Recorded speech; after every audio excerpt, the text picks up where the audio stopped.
Assalamualaikum warahmatullahi wabarakatuh.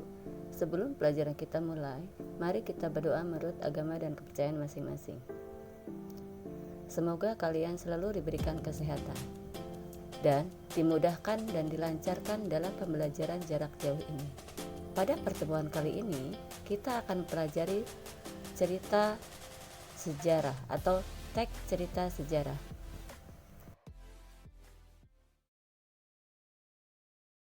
Pengertian teks cerita sejarah.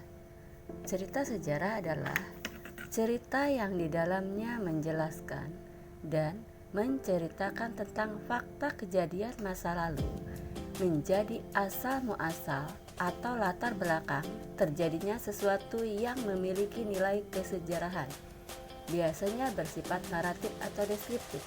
Naratif berarti yang menceritakan, deskriptif berarti yang menggambarkan. Jenis teks cerita sejarah.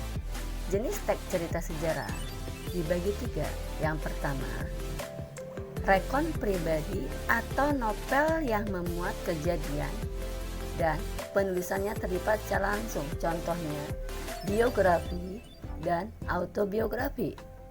Yang kedua, rekon faktual adalah novel yang memuat kejadian faktual seperti eksperimen ilmiah, laporan polisi, dan lain-lain. Contohnya, misalnya berita peristiwa yang terjadi di sekitar kita.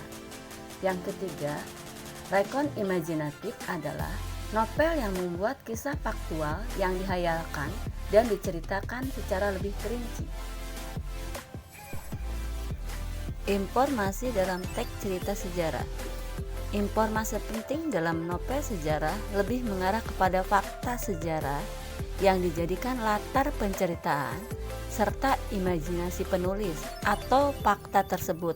Fakta sejarah yang menjadi informasi dalam novel sejarah, misalnya latar waktu, latar tempat.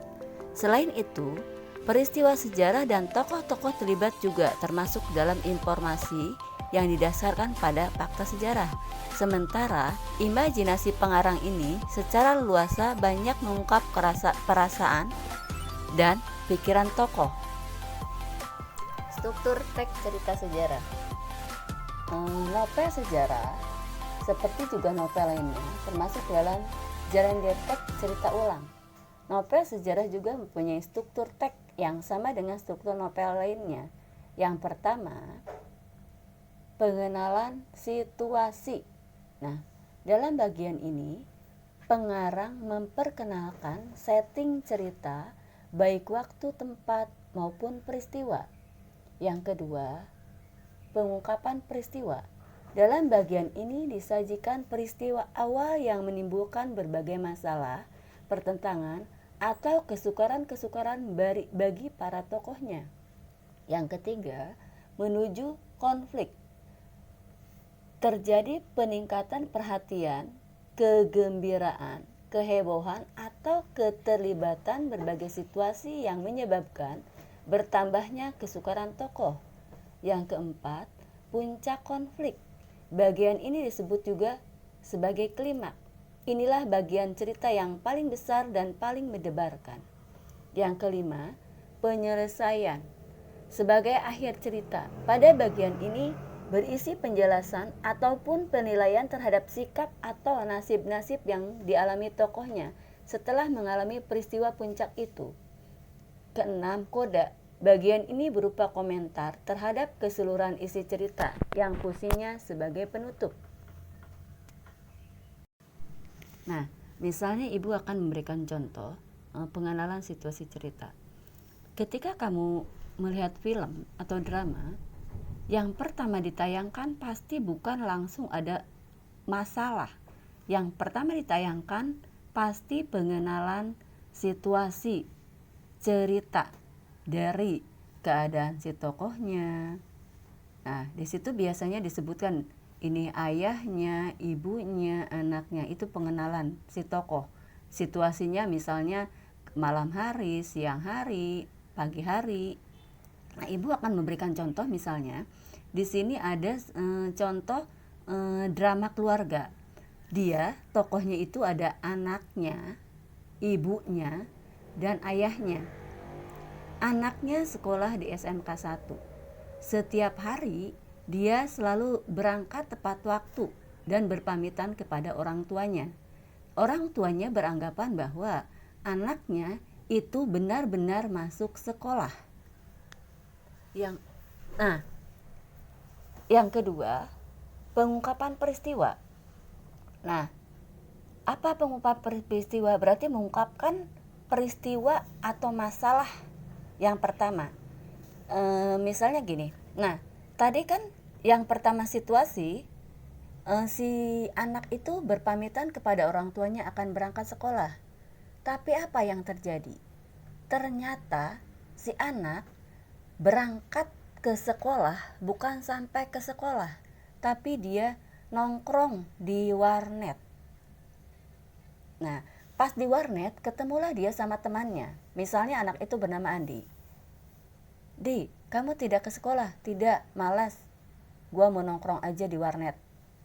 Nah, Arman, ayo deh kita ke sekolah. Tidak. Nah, udah sampai Arman berangkatlah ke sekolah, sementara Andi tidak. Sampai di sekolah, Arman, jam pelajaran dimulai jam pertama. Nah, gurunya bertanya kepada Arman, "Man, hari ini siapa yang tidak masuk?" Anak-anak menjawab, "Andi Pak, sudah 1 minggu tidak masuk." "Kenapa Andi?" "Tidak tahu Pak." Wali kelasnya membuat surat panggilan ke Andi dan dititipkan ke Arman. Nah, surat panggilan tersebut sama Arman diberikanlah ke orang tuanya. Nah, setelah orang tuanya membuka surat panggilan orang tua itu, ternyata anaknya yang dia lihat rajin sekolah ternyata sudah 1 minggu tidak datang ke sekolah. Nah, di situ pengungkapan peristiwa. Apa pengungkapan peristiwanya? Orang tuanya mengetahui bahwa anaknya tidak masuk sekolah selama 1 minggu. Arman sudah memberi surat, orang tuanya sudah mengetahui. Andi datang. "Assalamualaikum, Bu." Ibunya bertanya, "Dari mana kamu?" "Dari sekolah." "Sekolah? Apa dari sekolah? Ini ibu dapat surat panggilan." Nah, dari situ baru menuju konflik. Ibunya mengetahui, Arman kaget. Ternyata ibunya sudah mengetahui bahwa dia jarang masuk sekolah. Hari berikutnya, karena memenuhi surat panggilan, orang tuanya datang ke sekolah bersama Andi. "Andi, ayo kita berangkat ke sekolah." Ibu dan ayahnya bersama Andi berangkatlah ke sekolah. Dan di sekolah bertemu dengan wali kelas. Disitulah dibeberkan semua sama wali kelasnya bahwa Andi 1 minggu ini tidak masuk ke sekolah. Puncak konflik di sana. Puncak konflik, dibeberkanlah semua kelakuan anaknya. Nah, penyelesaiannya yaitu apakah Andi akan dikeluarkan di sekolah atau diskorsing oleh sekolah. Penyelesaian, ya. Nah, kodanya penutup. Penutupnya di situ bisa digambarkan keadaan Andi seperti apa setelah diskorsing atau dikeluarkan di sekolah. Itu contoh dari struktur teks cerita sejarah. Itu yang dapat Ibu jelaskan dari teks cerita sejarah. Semoga kamu memahaminya. Wabillahi taufiq wal hidayah. Wassalamualaikum warahmatullahi wabarakatuh.